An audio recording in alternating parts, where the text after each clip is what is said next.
Hey everybody, it's Steve from Middle Kingdom Fitness. The proof is in the pudding.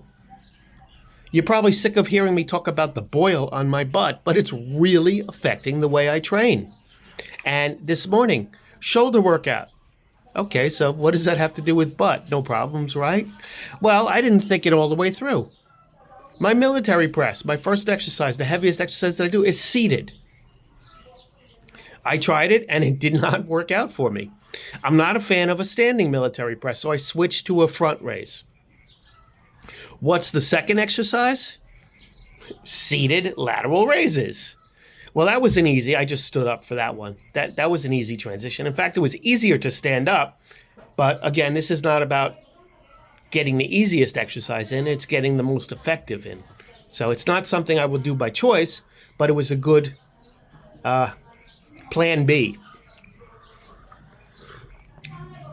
So, I could have just made an excuse, and I almost did, I'm not going to lie to you, and say, you know what, I'm just not up for it. But now later today, I'm going to be doing a leg workout. I don't know about the squats because the squatting movement, and especially going up, might stretch the boil, which could be painful. I do a seated leg extension, so that's probably going to have to be modified. But everything else is either lying down or standing, so I should be fine. But like I said, I'm not trying to pat myself on the back or say I'm better than anybody, but a lot of people would have just given up, put it off for another day. But for me, anyway, once I do that, then it gives me the built-in excuse to do that anytime I want. I'll give you a perfect example. My daily steps. I've been hitting 10,000 a day every day for 6 months.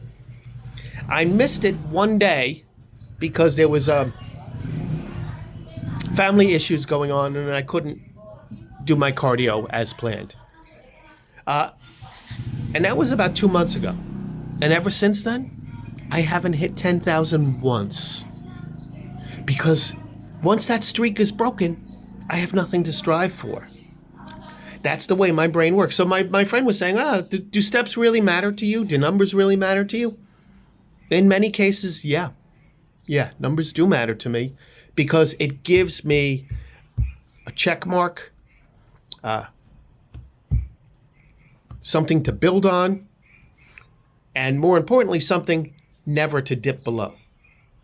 So, I know that for most people, missing one day wouldn't be a big deal, but it just opened the floodgates for me. So, yeah. Yeah. Now, I am lifting harder than ever. I'm dieting harder than ever, but I miss my cardio. And I'm doing the bike. I'm pedaling. I'm getting a better workout in much quicker time, but that's not adding up to steps. So, overall, I'm doing much better, but I still would like to hit my 10,000.